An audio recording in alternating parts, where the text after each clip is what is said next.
Praise the Lord. நம்முடைய கர்த்தர் உன்னதரும் உயர்ந்தவருமாக இருக்கிறார். காலைதோறும் ஏசாயாவை எழுப்பினவர், கற்றுக் கொடுத்தவர். இந்த காலையிலும் கூட அவர் நமக்கு கற்றுக் கொடுக்கிற தேவனாயிருக்கிறார். நாம் தியானிக்கும்படியாக நீதிமொழிகள் 30ஆம் அதிகாரம் 24வது வசனம். பூமியிலே சிறியவைகளாயிருந்தும் மகா ஞானம் உள்ளவைகள் 4 உண்டு.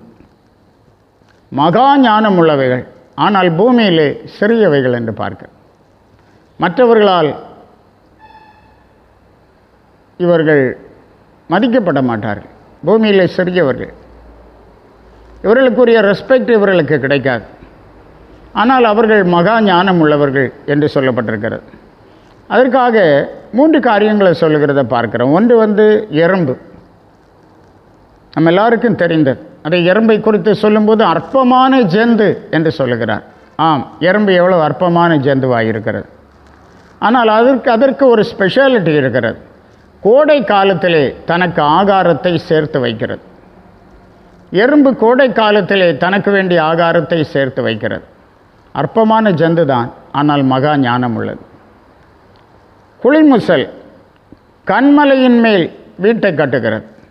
குளிமுசலை பற்றி சொல்லும்போது சத்துவமற்ற ஜந்து, பலன் இல்லாதது, சத்துவம் இல்லாதது, சத்துவமற்ற ஜந்து. அதற்கு ஒரு விசேஷித்த தன்மை இருக்கிறது. அது கண்மலையின் மேல் வீட்டை கட்டுகிறது என்று பார்க்க, கர்த்தராகிய இயேசு சொல்லுகிறார், இந்த வார்த்தைகளை கேட்டு இவைகளின்படி செய்கிறவனை நான் கண்மலையின் மேல் வீட்டை கட்டின புத்தியுள்ள மனுஷனுக்கு ஒப்பிடுவேன் என்று சொல்லுகிறத பார்க்க.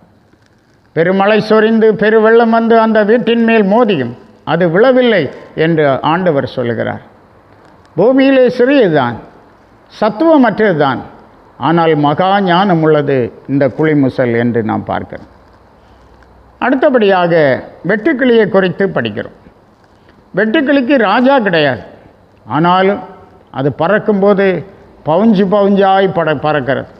ஒரு ஆடேலியாக பறக்கிறது. அதை ஒழுங்குபடுத்துவதற்கு அங்கே ஒருவரும் இல்லை. அங்கே ஒரு லீடர் கிடையாது, அங்கே ஒரு ராஜா கிடையாது. ஆனாலும் அது பறக்கும்போது பவுஞ்சாய் பறந்து போகிறது என்று பார்க்கிறோம். மகா ஞானம். பூமியிலே சிறியதுதான், ஆனால் மகா ஞானம் உள்ளது உண்டு என்று நாம் பார்க்கிறோம்.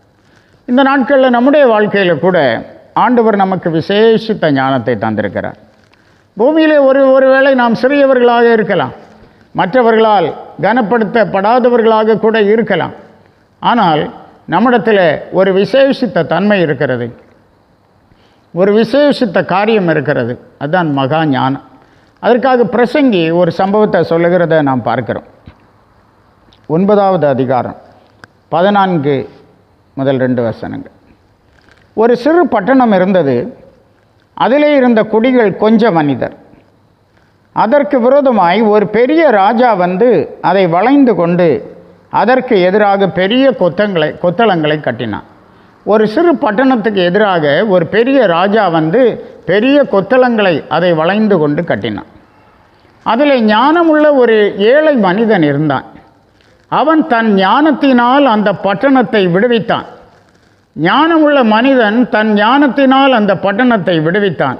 ஆனாலும் அந்த ஏழை மனிதனை ஒருவரும் நினைக்கவில்லை என்று சொல்லுகிறத பார்க்க. ஏழை மனிதனை ஒருவரும் நினைக்கவில்லை. அவன்தான் அந்த பட்டணத்தை விடுவித்தான். அவனிடத்திலே ஞானம் இருந்தது. அவனை ஒருவரும் மதிக்கவில்லை, நினைக்கவில்லை. ஆகையால் ஏழையின் ஞானம் அசட்டை பண்ணப்பட்டு அவன் வார்த்தைகள் கேட்கப்படாமற் போனாலும் பலத்தை பார்க்கிலும் ஞானமே உத்தமம் என்றேன். பலத்தை பார்க்கிலும் ஞானமே உத்தமம். இந்த நாட்களில் கர்த்தருடைய பிள்ளைகளாகிய நாம் மகா ஞானம் உள்ளவர்களாக இருக்க வேண்டும்.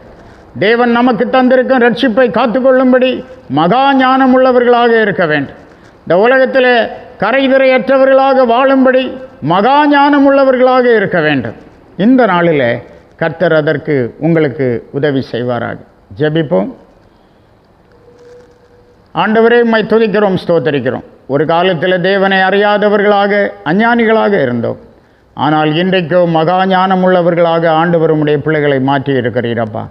பூமியிலே சிறியவர்களாக இருக்கலாம், அற்பமானவர்களாக இருக்கலாம், சத்துவமற்றவர்களாக பலனற்றவர்களாக இருக்கலாம். ஆனால் நீர் உம்முடைய பிள்ளைகளை ஆசீர்வதித்து மகா ஞானம் உள்ளவர்களாக இவர்களை மாற்றி ஆண்டவரே ஸ்தோத்திரம், இவர்களை கொண்டு செய்கிற பெரிய காரியங்களுக்காக நன்றி சொல்லுகிறோம்.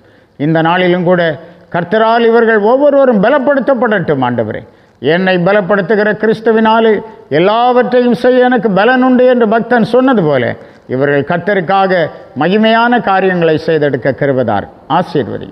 இயேசுவின் மூலம் கேட்கிறோம் பிதாவே. ஆமென். ஆமென். God bless you.